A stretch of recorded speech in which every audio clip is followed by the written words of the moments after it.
Today in this video we're going to talk about how I set up a mobile self-storage business, driving the business forward through marketing, digital marketing, social media and pay-per-click campaigns to target homes, businesses and students in the Greater Belfast area.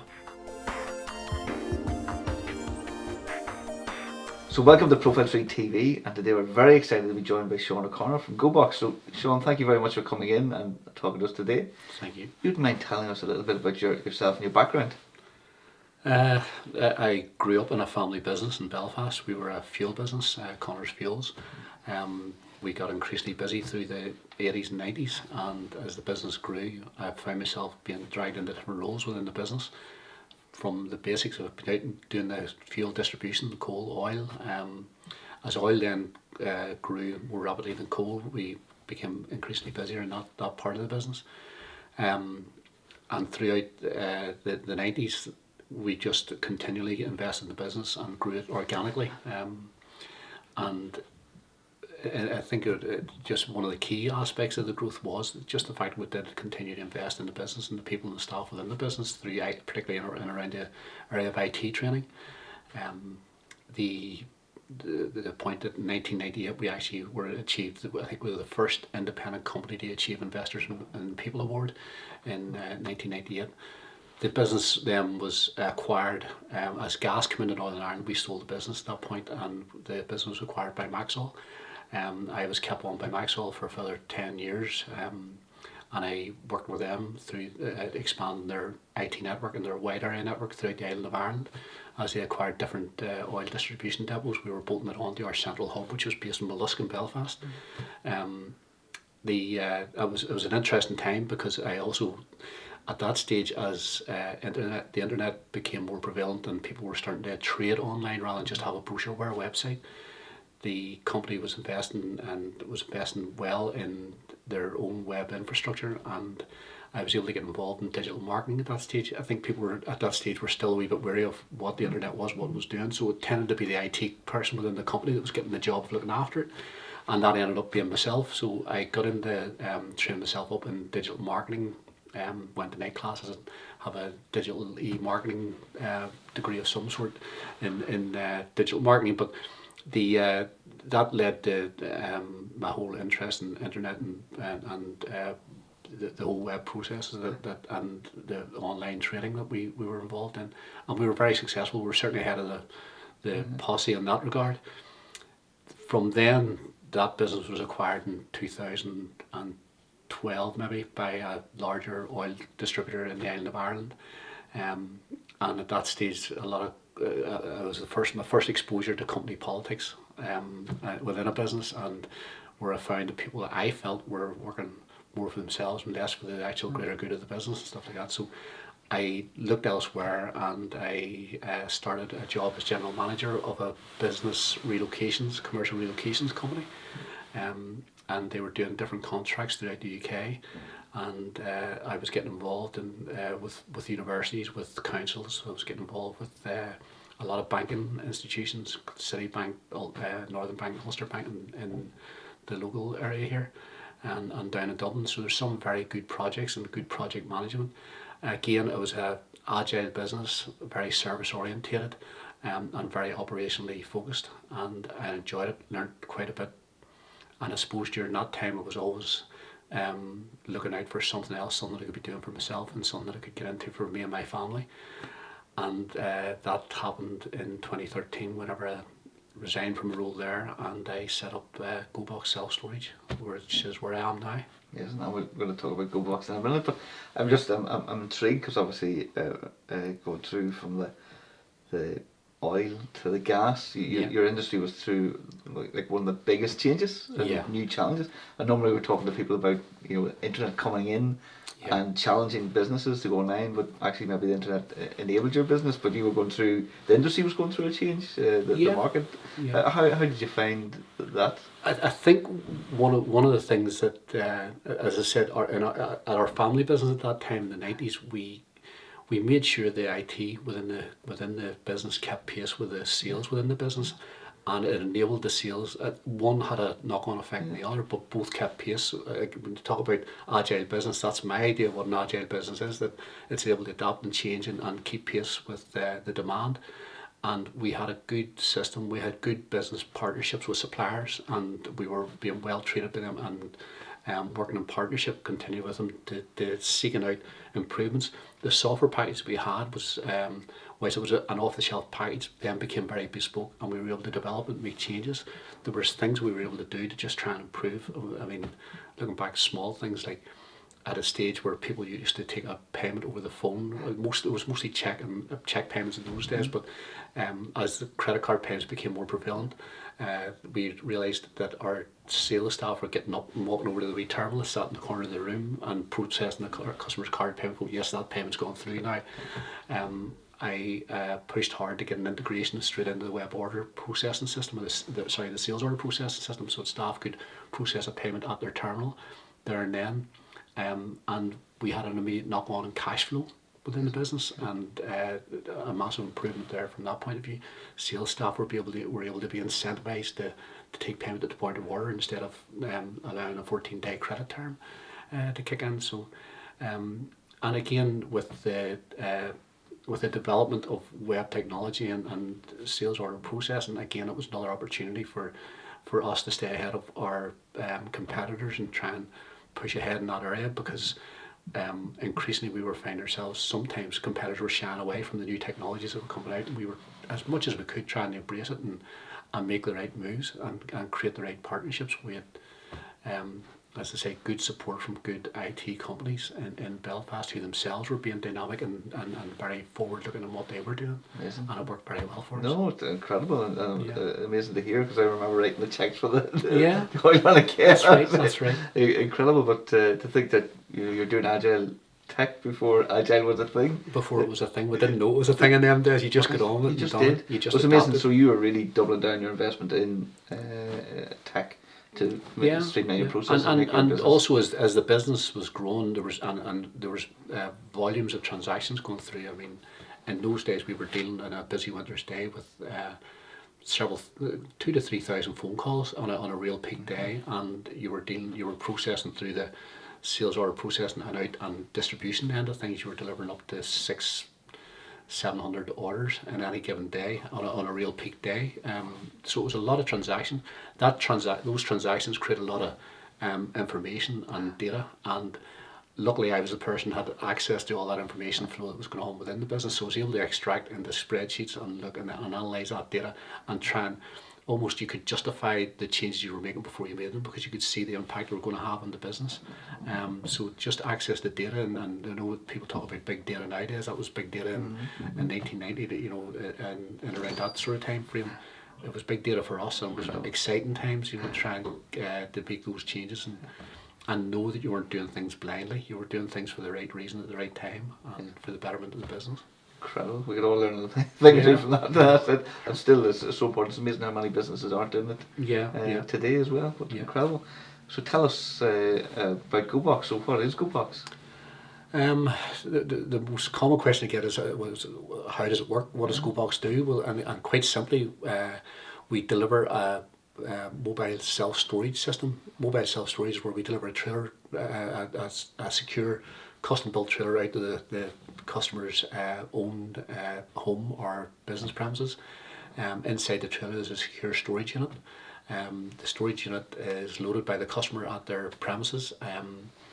They lock the storage unit, lock the trailer, we come along, collect the trailer again and bring the whole unit back into the warehouse, the storage centre. We forklift the whole unit out and into the storage centre and stack it within the storage centre, so it's there and stays there safe and secure until the customer wants it returned, maybe a month, 2 months down the line, sometimes a year, 2 years down the line. But it's just a low cost, convenient storage solution, and it works. It's incredible, and it's amazing when I meet people and hear what the business is. It's just incredible. Going, wow, how come I never thought of that? So, and this is one of them. Who would be your typical user then? The most commonly it's domestics between houses, if you like. So you'd have people selling the house, taking the purchase and the sale while they can get it, and going into storage with most of their items before they move on and make a purchase in another house.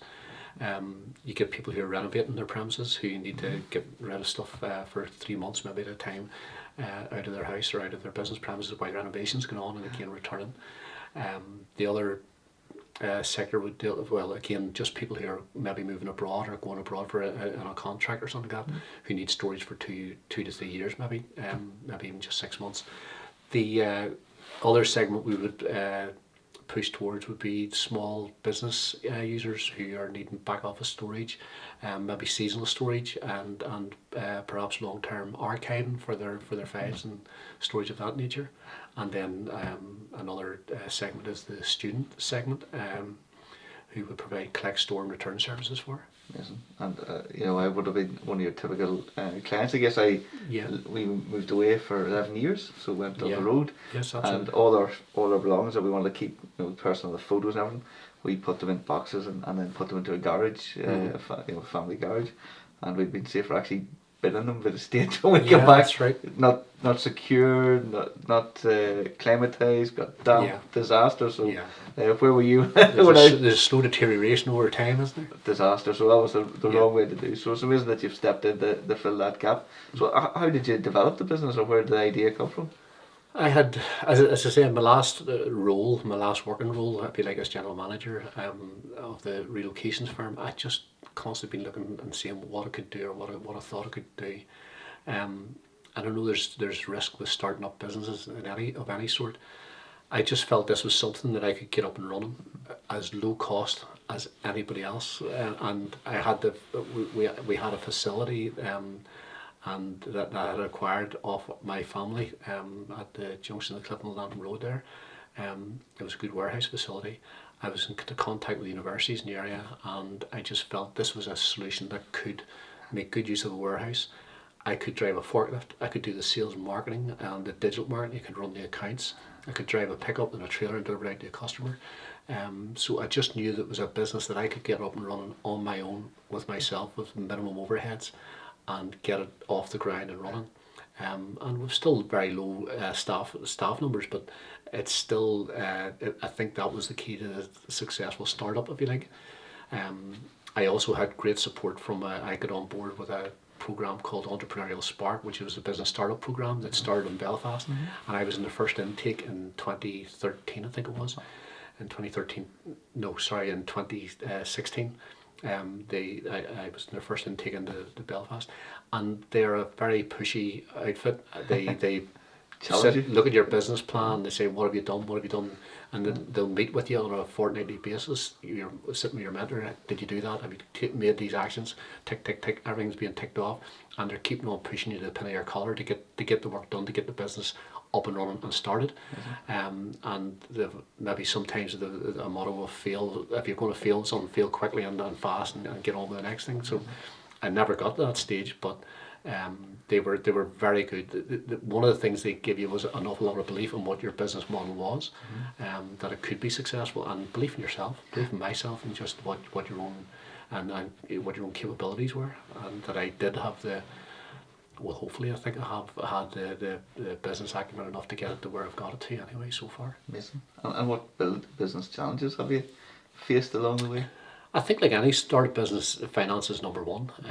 And I quickly discovered that although you're starting up a business, you've great ideas, you've got a business plan, the banks just aren't so easily to crack. And I even though I wasn't going to banks looking for big finance or for financial support, I even found it difficult with some banks to actually get a current account opened up with them, I found I was a bit gobsmacked at. But there were several banks that I approached who just weren't really, they weren't saying no, but weren't helping you. And I got the message, so I went back to my own domestic bank, and they set up a business account for me.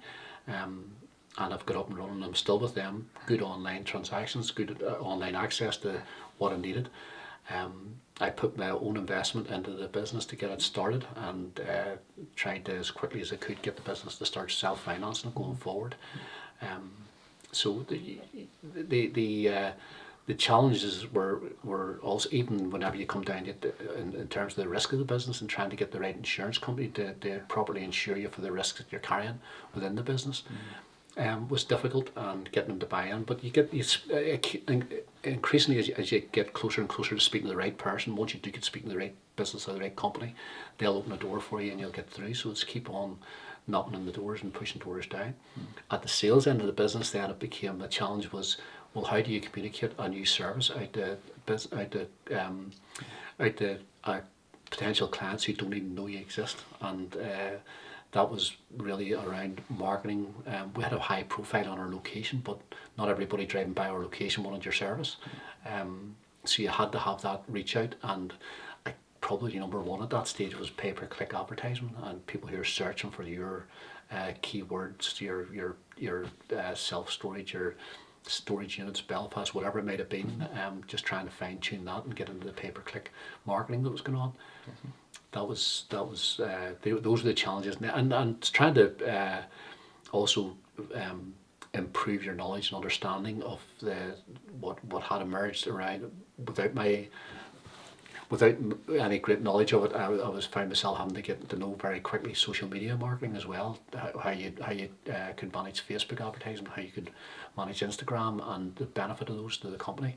Trying those sorts of, that was new to me, and it was a bit of a challenge getting up. But I like that. I love digital marketing. I love that whole area of getting involved in that. But you also again, in terms of challenges, was probably getting the right partnerships set up with the right people, and getting the right support from people in business who know what it is you're trying to achieve, and buying into that wee segment. They can supply you with this, and we can do this for you.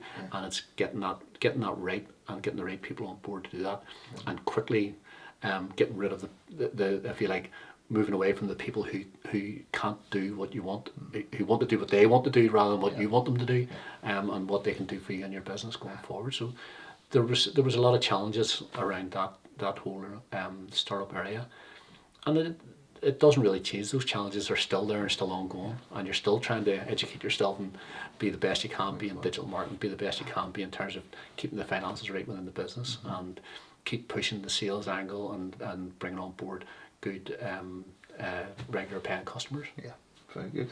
And do you see any misconceptions then around mobile storage facilities? There wasn't so much misconceptions, because people just didn't know what it was. Being honest, the people just didn't know. So it was educating people around what the storage system, what sort of storage you were able to provide, and the convenience and low cost, the value of what we were able to provide, was key. So not so much misconceptions. The very rewarding thing has been the positive feedback we've got from customers who have used the service, increasingly, and very pleasantly. So we get great reviews on Google reviews, and on Facebook reviews. We're getting 5-star reviews regularly from customers who have used the service, which is very rewarding. So not so much misconceptions, but plenty of positive feedback from people who actually have used the service. Amazing. And do you find it, so it's mainly B2C? Or is some B2B? Mainly B2C, but we do have business to business. But the businesses we deal with tend to be small localized businesses.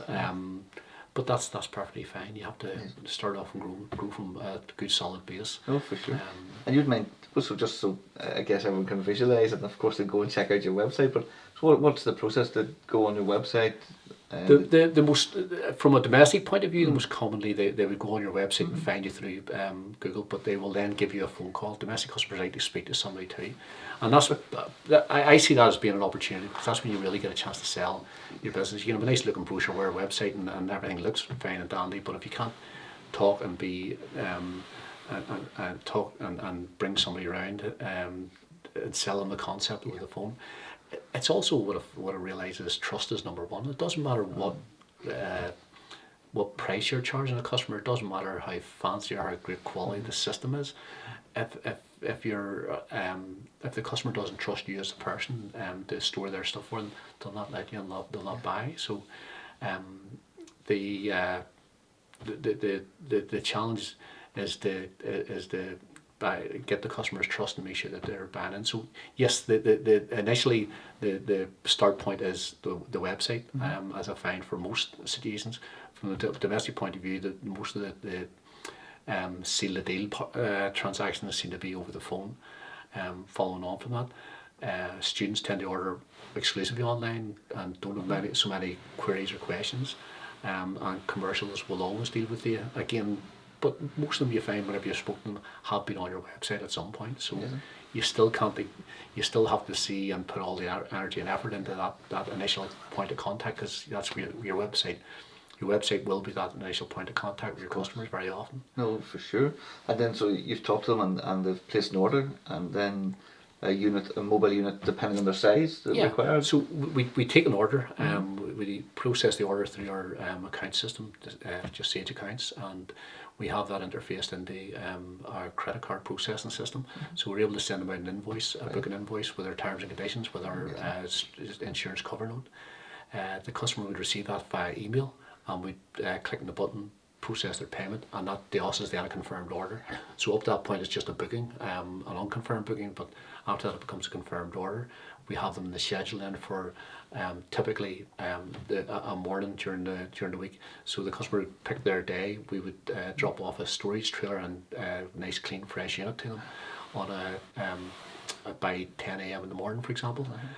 The customer carries on loading the unit, would contact us later in the day or even up to that evening. Sometimes even the next morning would arrange to call out and collect the full unit back into storage. So the customer puts their own padlock in the storage unit, would close over the trailer doors, unlock the trailer and bring it back into storage, forklift the whole unit back out of the trailer and into storage, and it stays there until they're ready to receive it.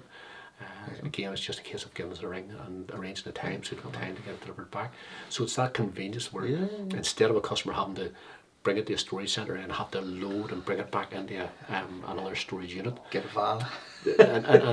and you will always find you're never the storage unit closest to the door. You're walking past 30 or 40 storage units to get to your one, so it's there's a lot of double handling there, and I think people appreciate the convenience of the fact that once they load at their own front door, the job's done, and it works very well. Incredible.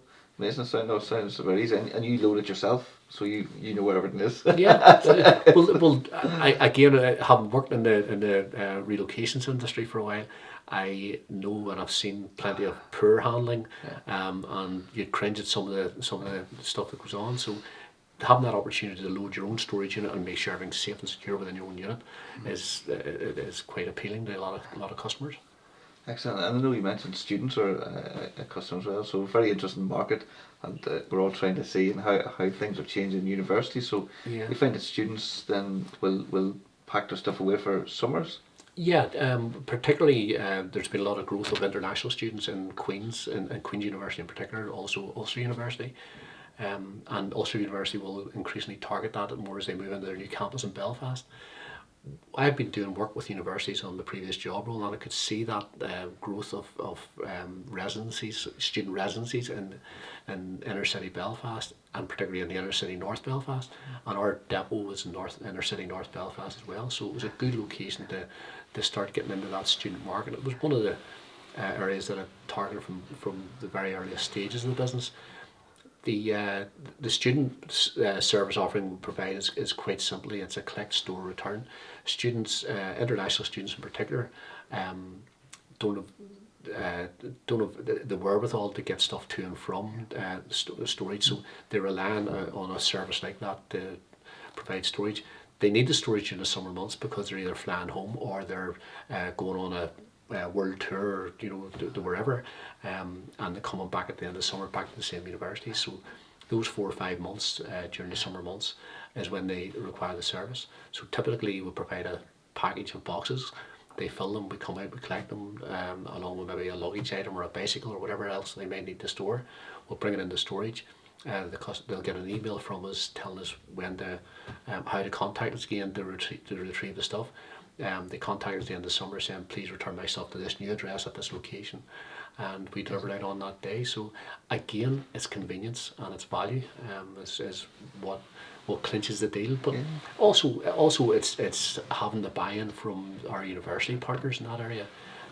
There's trust has been built up over this past 2 to 3 years with the universities. They know we have a nice, clean, fresh image, we have a nice, simple, secure solution, and we're taking quite a bit off their desk by managing that whole area for them. So it's so far it's been working well. Amazing. And I'm interested to know, back in my day, I wouldn't have done that without a voucher. Do Yeah, you find the students are the still... coupons. No, we haven't introduced a coupon, although we have the facility to introduce a coupon. We haven't actually had to yet. But I would certainly have plans for next year to maybe get a coupon up and running for early ordering. Wow. Maybe say order before the 5th of May, and you will. This coupon will give you £10 off for your summer storage or whatever. So it's certainly something I will look at. And I know the strength of coupons. I think they're a fantastic marketing tool, and students tend to be able to work all the angles and work out what the lowest cost measure is. Yes, yeah, that's what you had to do That's back in the day. I wish I was back there today. Yeah. And you use social media. You mentioned social media was a major marketing tool for yourself. Social media, in relation to students, social media is a very strong marketing tool, particularly Facebook, Instagram, because of the segmentation, the targeting it allows you to do. I mean, you're able to narrow it down to the geographic locale of Greater Belfast. You're able to look at the age profile of the target market. You're able to look at their interest. You're actually able to even exclude at times, maybe look at the ethnic origin, the nationality of the target market as well, and target people whose non-resident, whose original residence is not Belfast, and therefore who are more likely to need the service. So that real narrowing and focusing of the targeting is fantastic. It's fantastically strong, particularly in the Facebook. But and we would do a bit of pay-per-click where the students are concerned as well. But I think the Facebook is the strongest one. But again, the physical, the real world marketing that you do in terms of leaflets, boards, posters in around the campus areas, and that key buy-in and trust from the university themselves is key.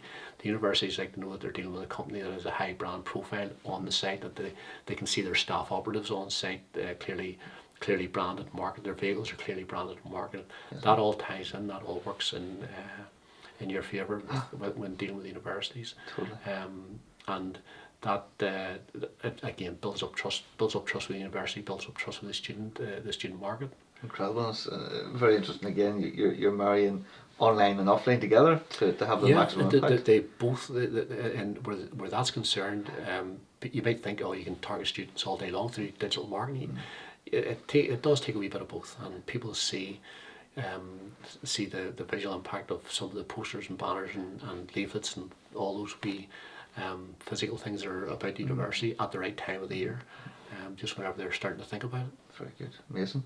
So what's next for GoBox then? What's the future? We have physical expansion plans within the premises. I'm looking to extend the warehouse over the next 6 months here. We've already done some very recently. Just finished off some new Drive 2 storage units that will be of particular interest to the small businesses in the area. The business we hope to grow are purely through organic growth in terms of the domestic and business market in Belfast. The student market, again, there will be a natural organic growth with the new University of Ulster premises whenever it opens up, and the students start populating these new residencies that are being built in and around the city centre. The student market we hope to develop possibly through into Dublin over the next year. And again, it'll be done in a similar fashion, trying to get on board with the university as in a partnership basis first and foremost, and trying to build on what we've already done, building the good things and learn from the mistakes and keep going forward as much as possible. Amazing. So some exciting weeks and months and years ahead. Exciting, yeah. I don't look too long term, but certainly in the medium term, it's exciting times ahead, hopefully. Amazing. So if anyone wants to find out more about GoBox, look at your services, actually get in touch, what's the best place for them to visit online? I would say start off online, have a look at our website online and find out, make an initial contact through that. That's always what we think should be the initial point of contact. You can present your business so well online, but people have to find you first and foremost, and that's where digital marketing comes into it, and people pointing people to your website through social media, through digital marketing, whatever else you have going on there. So yes. GoBoxSelfStorage.com. And what's the URL? GoBoxSelfStorage.com. Amazing, excellent. Thank you very much for coming in and telling us all about GoBox. I've learned a load again today. It's amazing you watch the TV shows in America and you know storage is massive over there, Yes. but it never was big here. But things are changing. Things are changing, and there had been possibly there's scope for more within the Irish market potentially, but there's UK is not saturated, but it's got a lot of storage per capita, if you like. Wow. Probably more so than the States would have, but there's scope I still think in the Irish market. And I wouldn't have known that. And of course, I think about trips to England. I've definitely seen storage units, but here not so much. So it's very interesting. So we're looking forward to watch the expansion of GoBox and take Absolutely. over UK and Ireland, of course. So thank you for coming in and telling us all about GoBox today. And we look forward to seeing the expansion plans as you take over Ireland and the UK in the years ahead. Hopefully. And thank you very much for watching. Hopefully you enjoyed this conversation. You learned a little bit more today. Don't forget to check out the links below this video and in the text if it's an article, and visit GoBox's website. And we'll see you in the next video. Thank you again. This is Kieran from Profile Tree, and we're a content marketing agency. Talk soon.